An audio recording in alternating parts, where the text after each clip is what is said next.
The second night of last week's first Democratic presidential primary debate ended with Sleepy Joe's campaign in freefall. We will examine the attack from Kamala Harris that knocked the frontrunner down a peg.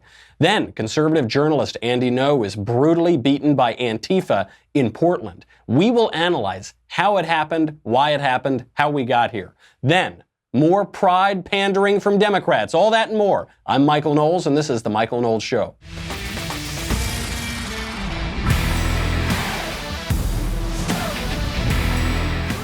I was so devastated that last week's second night of Democrat primary debate was Thursday night because I did not have the opportunity to just relive it all with you on the show on Friday. No Friday show, but we will get to all of it. It was somehow even more ridiculous than the previous night. We'll get to that in a second, but first, I have got to thank a wonderful sponsor. You know that I'm on the internet all the time. I mean, I live on the internet. I am coming to you right now from the internet. So that means you're probably on the internet too. We all are. And that means that our precious data are out there for big tech companies and hackers to just suck up.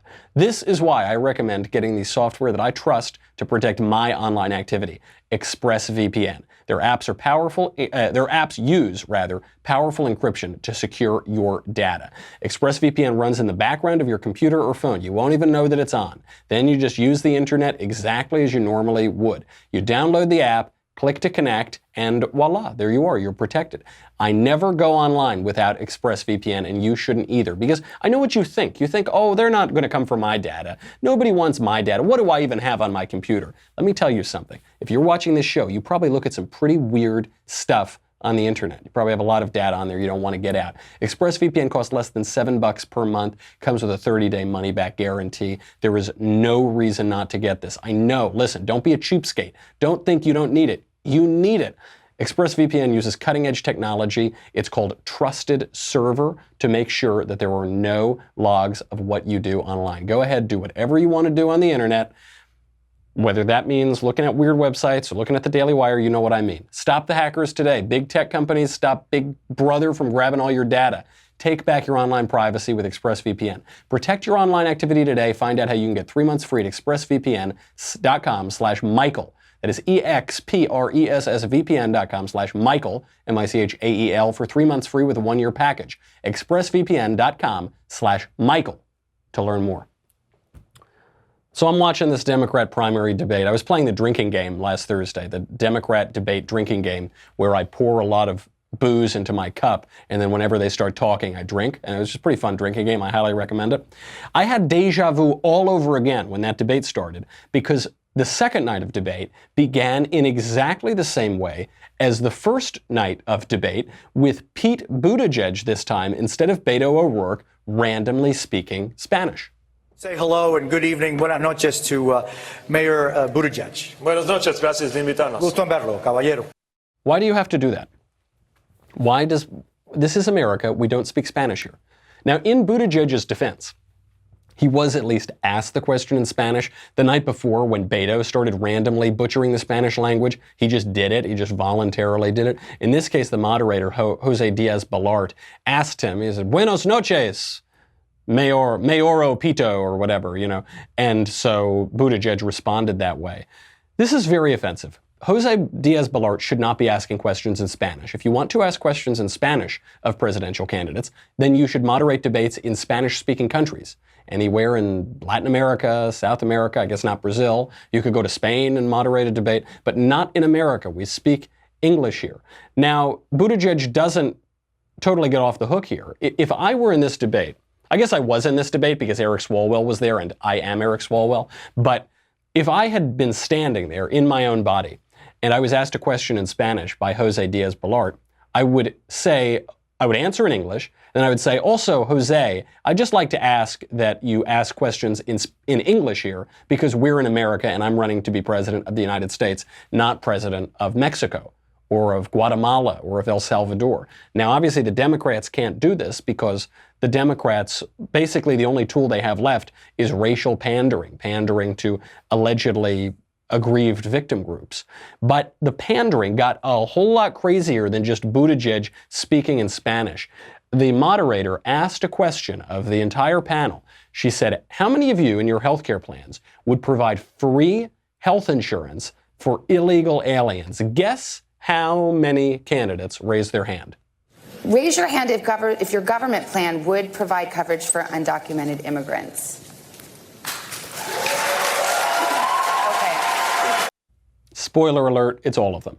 Every single one of them raised their hand and told 100% of potential voters that they would take their money and give it away to criminals, to people who are, their first act in America is violating our laws. I guess maybe not 100% of potential Democrat voters because of illegal alien voter fraud, motor voter, and digging up dead bodies in Illinois. So maybe not 100%, maybe only 97% of voters, they were telling that. But that is really awful. And it's so easy to do. It's so easy to say, I'll give away everything for free. Hey, do you want more free stuff? Yeah, I'm the more free stuff candidate. But think about what that also says. When you give away something as valuable as free health insurance to any illegal alien who breaks our laws, you are creating an incentive to keep breaking the laws. So not only are they saying that they're not going to secure the border, they're not going to build the wall, they're not going to get us border protection. In some cases, they're saying we need to decriminalize border crossing. They're also saying we're going to create a huge financial incentive for people to cross that border illegally. And don't forget, when you encourage people to cross that border illegally, you are empowering some of the worst people on earth. Drug traffickers who are poisoning our entire country, sex traffickers who are abusing women and girls. According to Fusion and Amnesty International and the Huffington Post, 60 to 80% of women and girls who cross that border illegally are raped along the journey. When you create that major incentive for them to do it, you are increasing the likelihood that that is going to happen. You are empowering the abusers and the predators who are preying on these vulnerable people.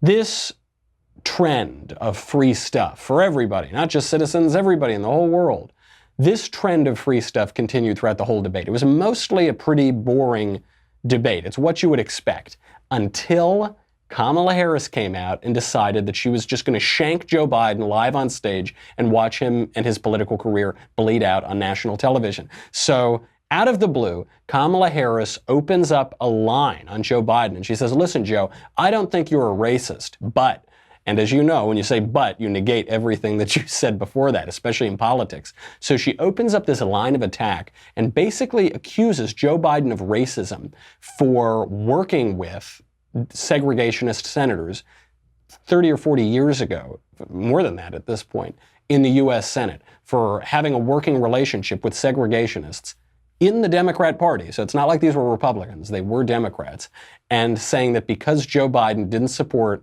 a federal policy going into school districts and mandating busing, that he was some sort of racist. And I gotta say, it was a very effective attack.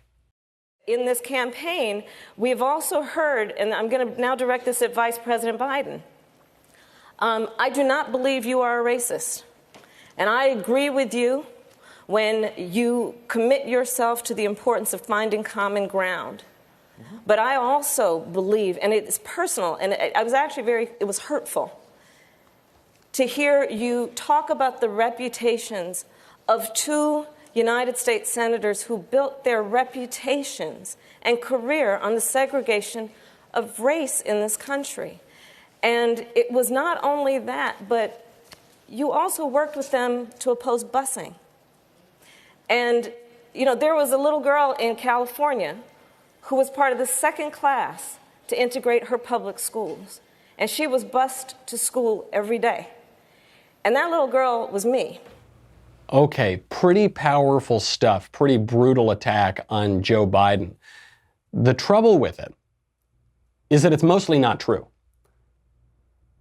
Berkeley was never segregated by law. She's trying to pretend she grew up in like the middle of Alabama. She didn't. She grew up in one of the most progressive Democratic districts in all of America. Berkeley. It's Berkeley. In the 60s and 70s. This is about as radical as it gets. So they never had segregation by law there. Now, they did in fact have a sort of segregation because there was still redlining. It was still hard for black families to move into certain neighborhoods.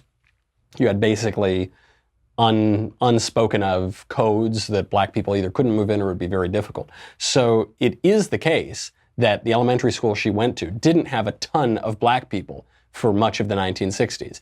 The middle schools and the high schools around her were quite racially integrated. There were a lot of black students there. The elementary schools, a little bit less so.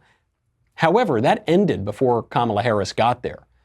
Actually, it ended a long time before Kamala Harris got there. Actually, it started to end before Kamala Harris ever was born. We'll explain exactly what that looked like and where her answer was full of lies. But first, support for the Michael Knowles Show comes from our friends at Rocket Mortgage by Quicken Loans. Finding the right house isn't easy. You're telling me I've been looking for a house now for probably 6 months, and just the part of figuring out which house you'd want to buy is such a mess. Especially living in LA. At least, though, finding the right mortgage is easy because Rocket Mortgage makes it easy. Their team of mortgage experts is obsessed with finding a better way, which means that their number one goal is to make the home buying process smoother for you.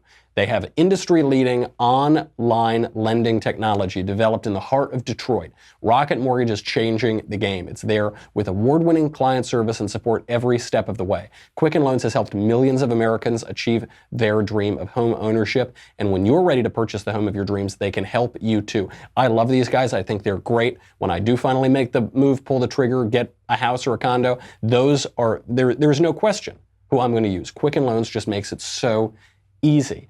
They are ranked the highest in customer satisfaction for primary mortgage origination 9 years in a row, and they're the highest in mortgage servicing 5 years in a row. When you work with them, you get more than just a loan because Rocket Mortgage is more than just a lender. Your mortgage really matters. It's not just any mortgage, it's your mortgage. You're going to have to deal with this for a long time. Make sure you go to the best. Visit rocketmortgage.com/Knowles, Knowles. Take the first step forward, the home of your dreams. Equal housing lender licensed in all 50 states. NMLS ConsumerAccess.org number 3030. Rocket Mortgage by Quicken Loans. Push button, get mortgage. So Kamala Harris, this big, huge, obviously premeditated attack on Joe Biden. He's standing there. He knows what's coming. He's just taking it. But it's full of holes. Berkeley was never segregated by law, and Kamala Harris's school was quite diverse even before she got there. So her school had black students in it, not the year she got there, not the year before she got there, but actually all the way back in 1963, 6 or 7 years before she got there. They had 15 black students at that time, the year before she was born. That was 3% of the student body. So busing had already integrated the middle and high schools by 1967. At that point, this is 2 years before Kamala Harris got there, black students represented about 10% of her elementary school. After busing, by 1968, a year before she got there, black enrollment had jumped up to 37%. You've got to remember, black Americans are 12% of the population, so obviously this varies significantly based on neighborhood and based on community, but 37% is quite good. By 1970, which was the end of Kamala Harris's first year there, black enrollment was up to 41%. So the claims that she's making, that she was this pioneer of racial integration in her elementary school, historically quite dubious, but the attack worked very well. See, the Democrats always want to portray themselves as the civil rights pioneers, which is ironic because for almost all of American history, they were the opponents of civil rights. Even today, they're strongly the opponents of civil rights. Very literally, they attack our First Amendment rights, they attack our Second Amendment rights, they attack all of our basic civil rights in this country. Now, a lot of the pundits are giving Kamala Harris credit for winning this exchange, and I think that's true. She did win this exchange, but bad news from a longtime Democrat politician and someone who knows Kamala Harris all too well. Willie Brown says none of these people can beat Joe Biden. Who's Willie Brown? Old San Francisco politician. Most important for this story is that Willie Brown basically started Kamala Harris's political career in his bed while he was married. Kamala Harris engaged in an extramarital affair with Willie Brown while he was still married, and then as a result, he put her on some council and launched her political career. So he has a piece in the San Francisco Chronicle today called "Bad News for Democrats, None of These Candidates Can Beat Trump." He writes, quote, "California Senator Kamala Harris got all the attention for playing prosecutor in chief, but her case against former Vice President Joe Biden boiled down in some ways to a ringing call for forced school busing. It won't be too hard for Trump to knock that one out of the park in 2020.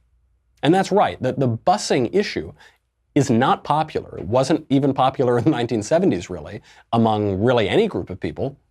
It never had uniform support, and it didn't really work. It sort of worked. In some places it did, but in many places today, schools are more segregated than they were in 1970 because people are choosing to live with people who look like them. That's not because of any federal policy. It's not because of any de jure segregation. It's because of individual choices. And so does Kamala Harris really think that she's going to win an election by rehashing a basically unpopular policy from the 1970s? That's the best that they've got? Brown goes on in his piece. He says, Biden did himself zero favors by telling Harris that he opposed only busing that was ordered by the federal government. It was a weird endorsement of states' rights and local jurisdictions' right to segregate schools. That's the best argument he could marshal against busing little kids miles across town. And that's the question. Are we, obviously, you want to portray yourself as the most racially inclusive candidate, the most racially progressive candidate, the least racist candidate.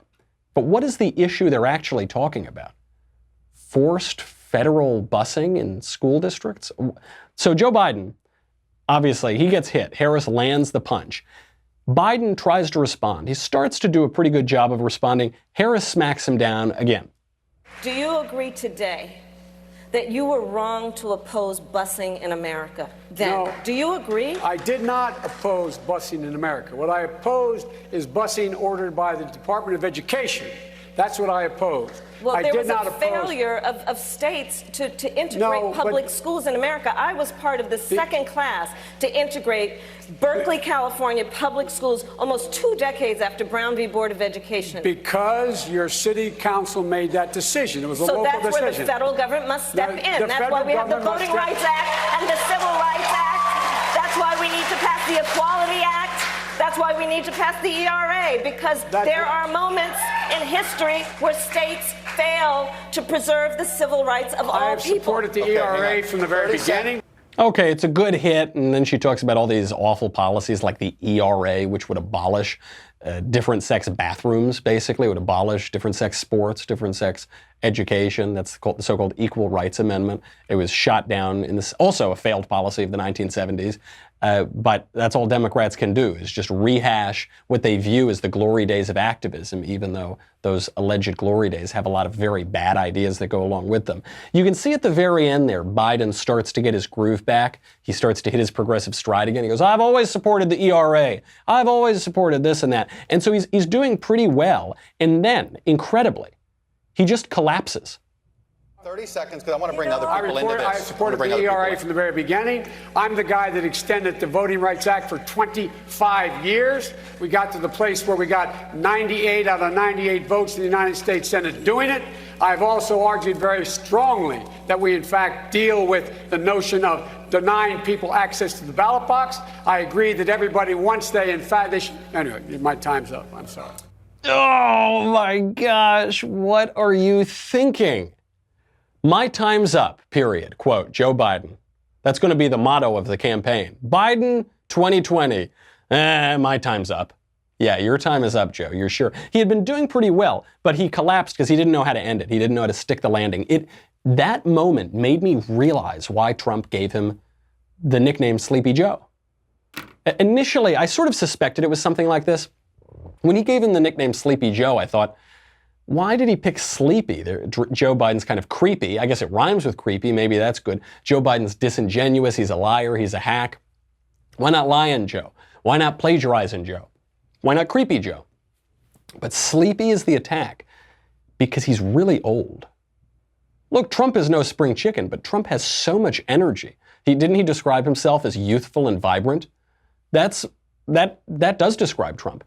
Biden, not so much. I mean, Biden just ran out of steam. It was like, oh, what was I going? What were we talking about? Anyway, I'm done. My time's up. Yeah, my time is up. And he actually had a good point to make. So this question of busing, people don't really like busing. Even progressive activists, they don't really like busing. Even when you do polls of black voters, they don't love busing. And of all people, Bernie Sanders on ABC News later on explained the problems with busing. And that means we have to focus on fair housing legislation and enforcement. But does that also mean busing? Because your website actually says that you're coming out for repealing of the ban on funding for busing. No, busing is certainly an option that is necessary in certain cases, but it is not the optimal. Does anybody think it's a good idea to put a kid on a bus, travel an hour to another school, into another neighborhood that he or she doesn't know? That's not the optimal.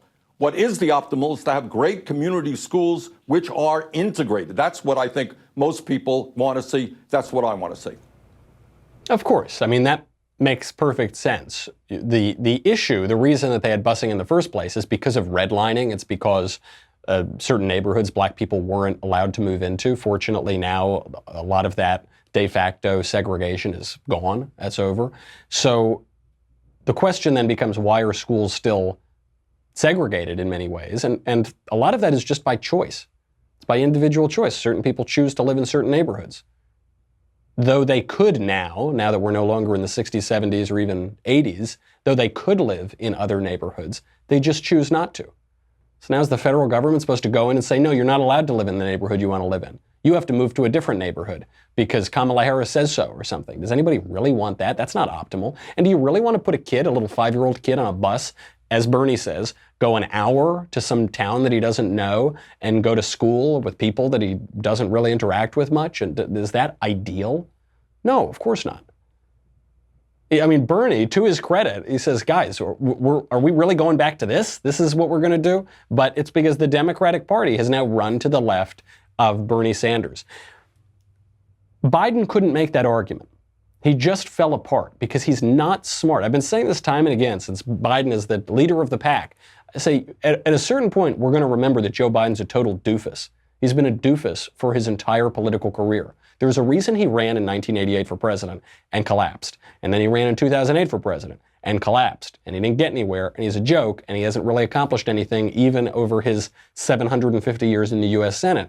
And the reason is he just ain't that sharp. He's not an accomplished guy. He's been in politics a long time. That requires a certain skill. But he's not ready for true prime time.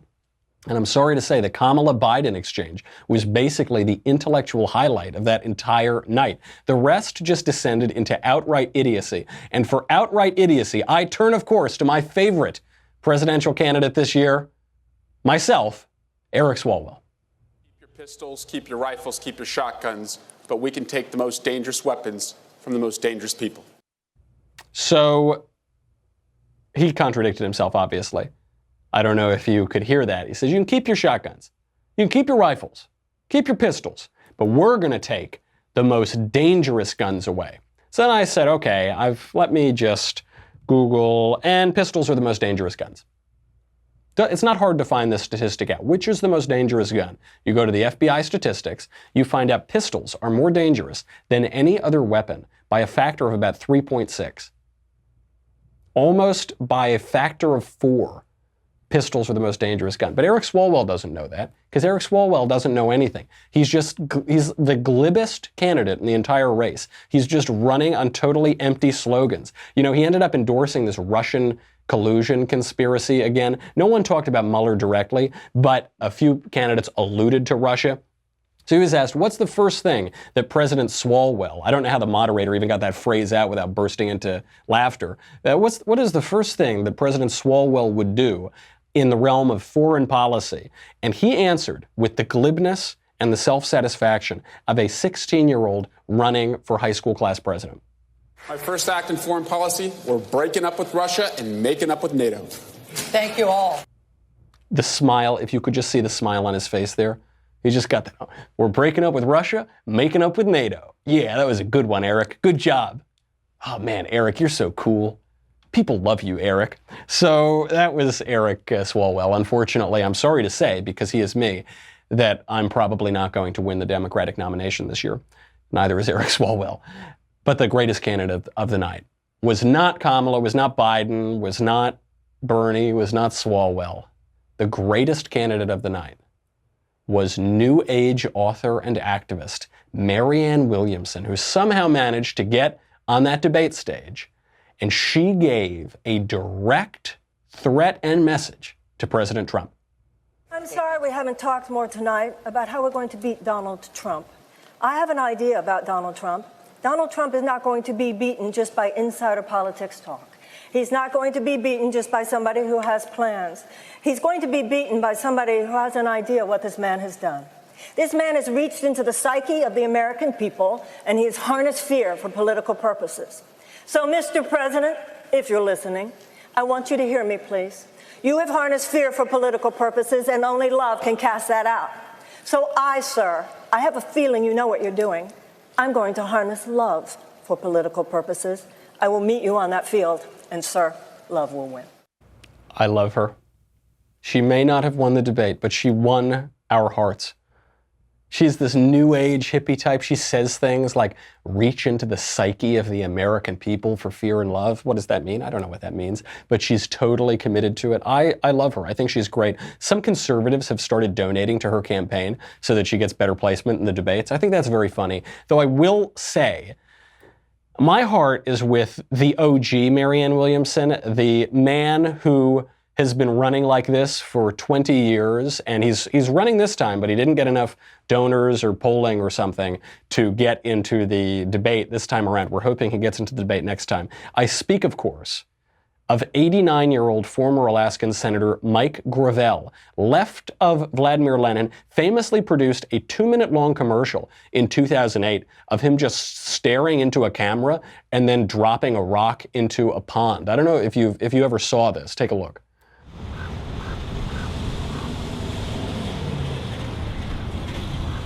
In.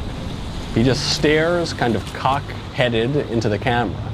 Then he walks backwards along the bank of a pond in the woods somewhere. He picks up a big rock and he throws the rock into the pond. And it splashes. And then the screen says Gravel2008.us. I need that man to get on the 2020 Democratic debate stage. So I'm really hoping, while conservatives are donating to Marianne, I don't want to take a penny out of Marianne's crystal-filled pockets, but we also have to get Mike Gravel on that stage. Also because his campaign is being run by high school students. There was a video of this on Vice, on HBO, where they interviewed the teenagers who were running his presidential campaign. The funny thing about this is that it kind of transcended a particular interest. It just seemed too exciting of an idea to not do.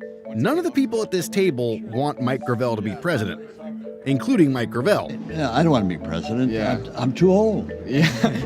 The plan is to get Gravel enough donors to make the 2020 Democratic debate stage, and then poke Democrats with extremely lefty takes. Nothing's happened in my issues in 10 years. And that's what persuaded me to give you my Twitter account. and you're just using me. Yeah. And I don't mind being used. I love him. I can't wait until he gets on that debate stage. So what's the takeaway? Who won the second night of this debate? The answer is, the total answer is Donald Trump. He won the night. Of the Democrat candidates, Elizabeth Warren won, even though she wasn't there, because Kamala got her shot in, but she didn't prove very much about herself. It actually reminded me of that time where Chris Christie in 2016 basically just destroyed Marco Rubio's life in real time on live television, and it totally killed Rubio, but it actually didn't really help Christie. Do you remember this? But I would add this. Let's dispel with this fiction that Barack Obama doesn't know what he's doing. He knows exactly what he's doing.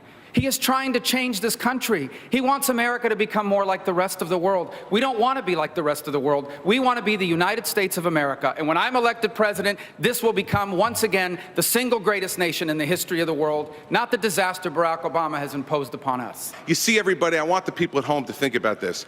That's what Washington, D.C. does. The drive-by shot at the beginning with incorrect and incomplete information, and then the memorized 25-second speech that is exactly what his advisors gave him.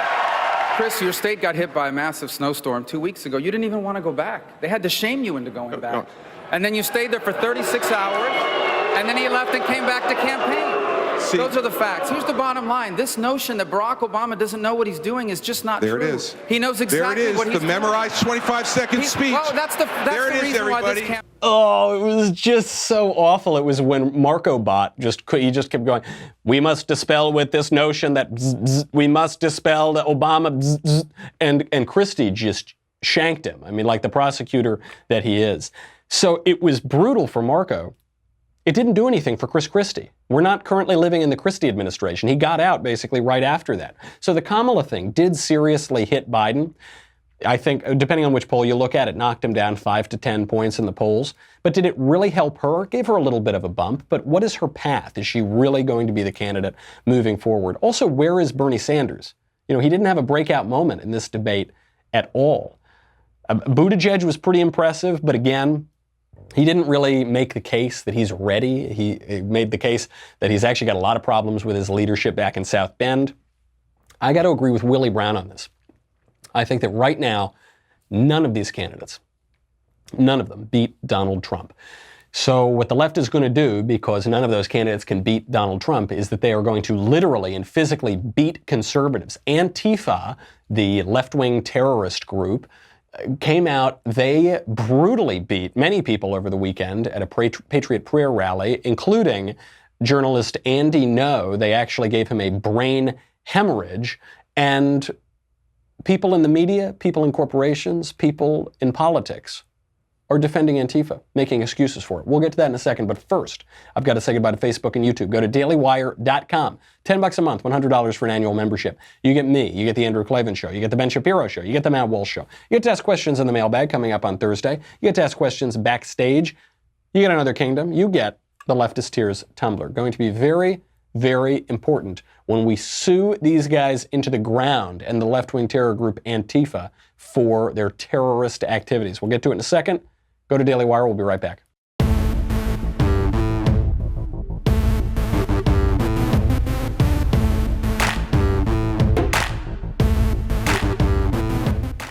So at this Patriot Prayer rally over the weekend, Antifa came out in their masks and their black shirts, and they brutally beat people. They cracked people's skulls, elderly people, and journalists. Andy Ngo was out there. He's an editor at Quillette, and he was out there just covering Antifa. He got brutally beaten and then sent to the hospital with a brain bleed. Here's just one clip.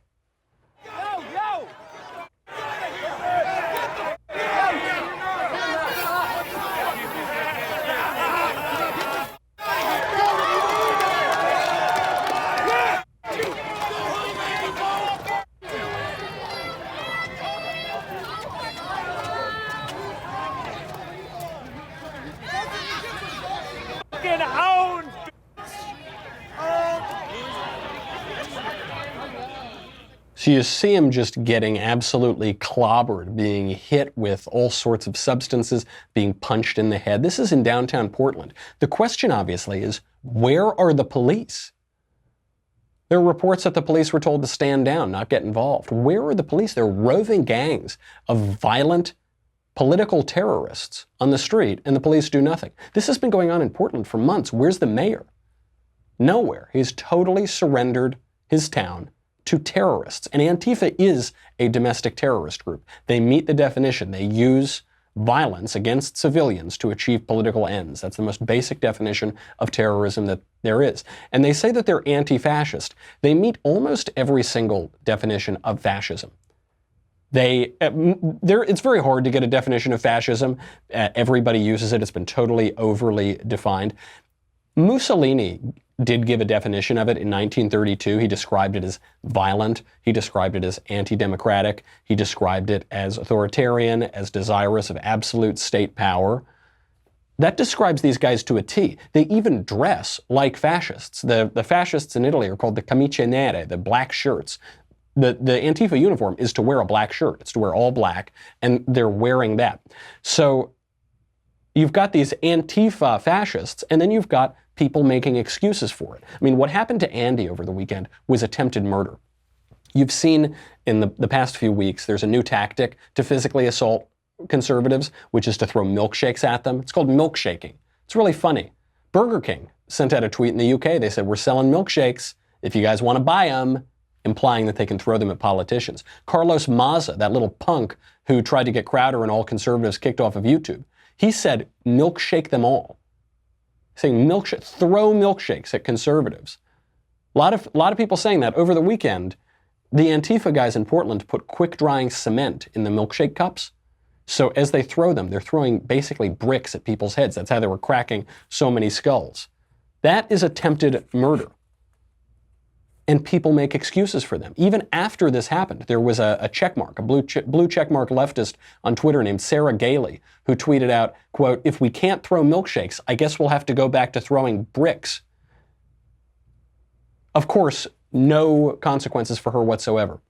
When people on Twitter, conservatives or even some feminists, tweet out and say men are not women, they get kicked off of Twitter. That happened to the editor of a feminist journal. She said men are not women. She got kicked off of Twitter for that. But then someone tweets out and says we should throw bricks at conservatives.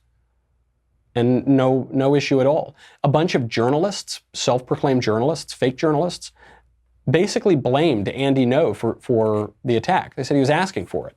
C.J. Whirlman said that. Senior reporter for Huffington Post, Christopher Mathias, called Andy a fascist snowflake for complaining about his brain bleed and the attack.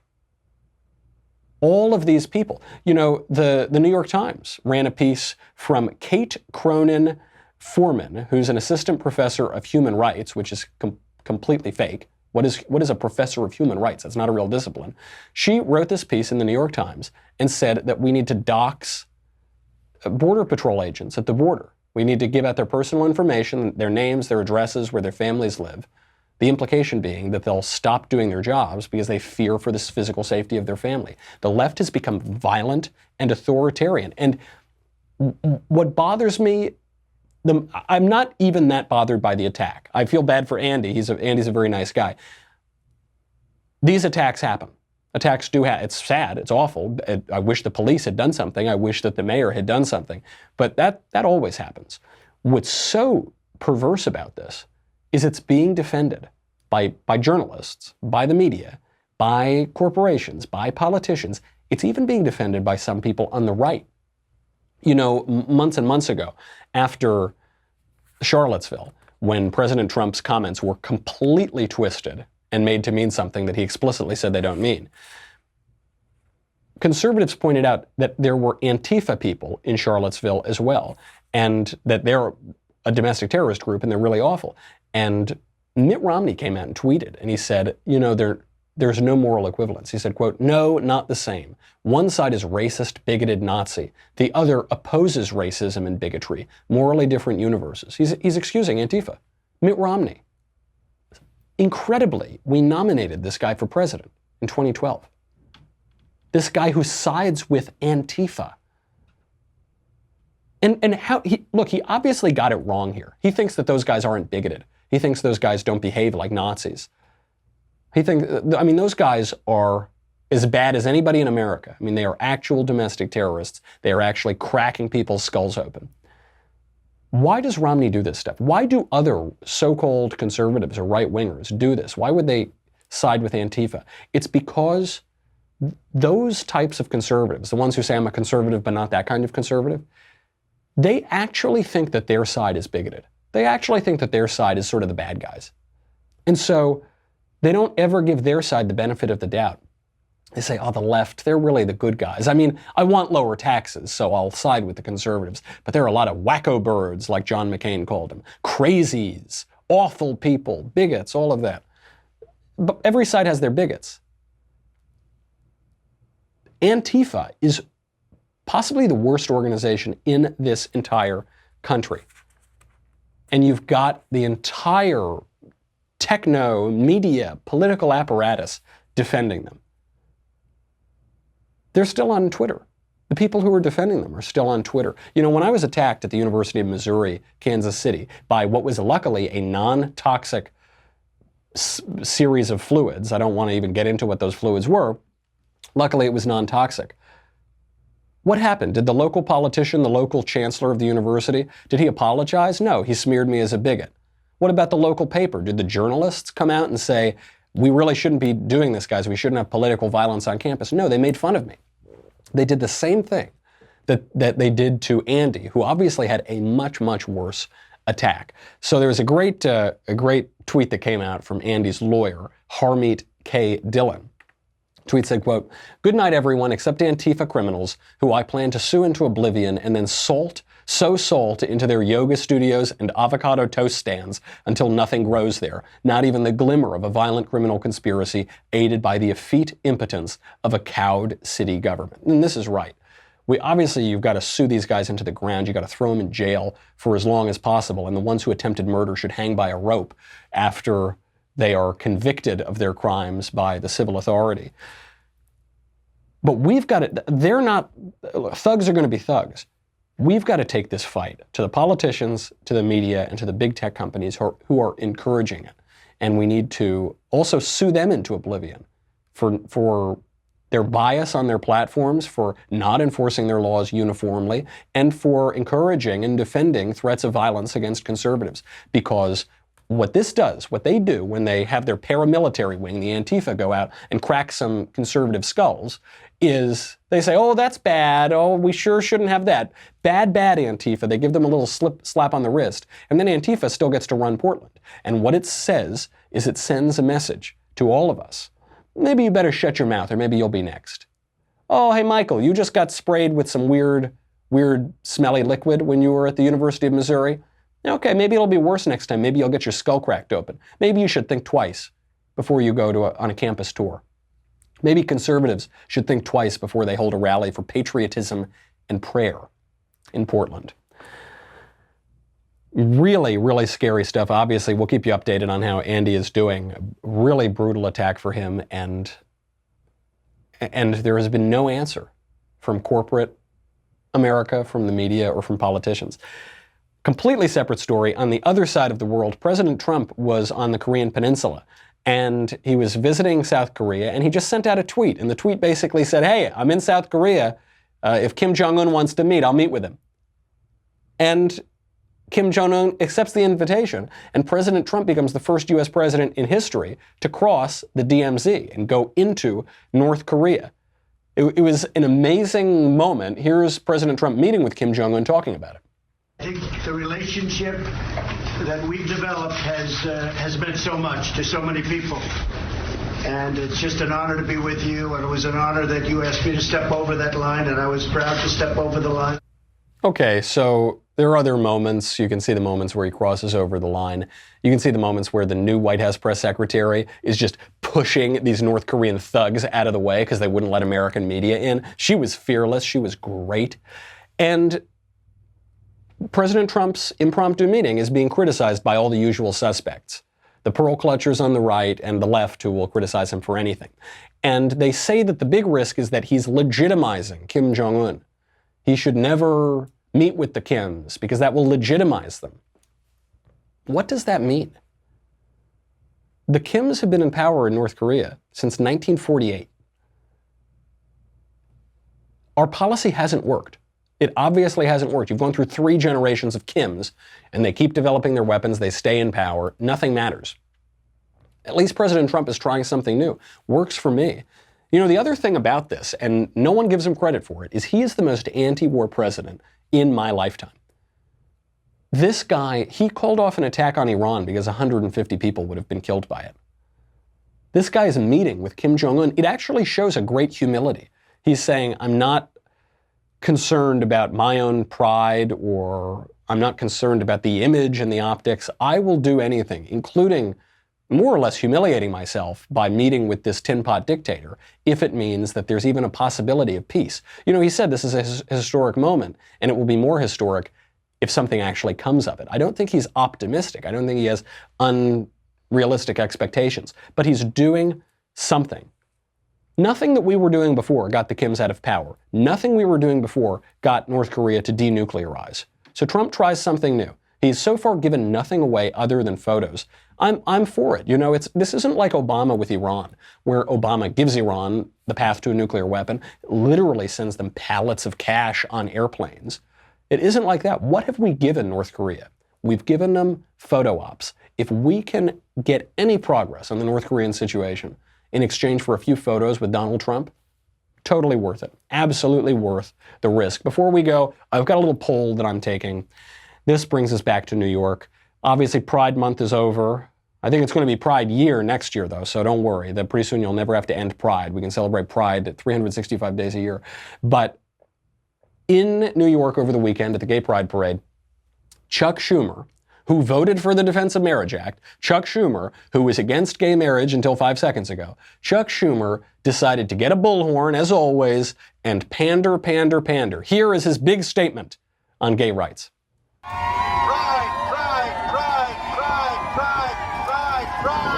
That's it. By the way, that's the only argument that is made during Pride Month is pride, pride, pride, blah, blah, blah. It's just mindlessly saying these words without making any argument. But I wondered, there are two senators from New York, Chuck Schumer and Kirsten Gillibrand. Kirsten Gillibrand, a couple of weeks ago, she made her grand statement on the gay rights movement in a bar wearing a rainbow shirt that said, "Love is brave." Here is her great thesis on gay rights.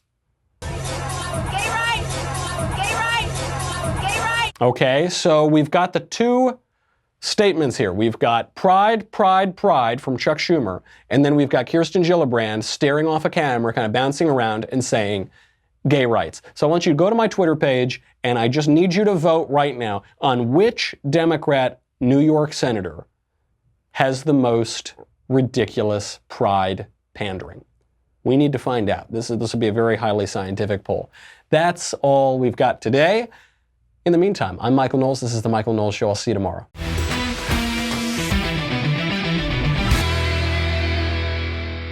The Michael Knowles Show is produced by Rebecca Dobkowitz and directed by Mike Joyner. Executive producer, Jeremy Boring. Senior producer, Jonathan Hay. Our supervising producer is Mathis Glover, and our technical producer is Austin Stevens. Edited by Danny D'Amico. Audio is mixed by Dylan Case. Hair and makeup is by Jesua Olvera, and our production assistant is Nick Sheehan. The Michael Knowles Show is a Daily Wire production. Copyright Daily Wire 2019.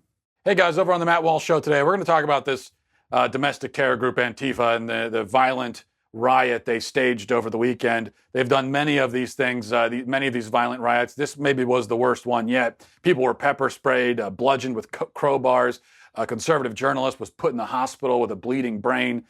Just awful stuff. So we're going to talk about all of that, including what I think is the most concerning aspect, which isn't even the behavior of Antifa as dangerous and vile as it is.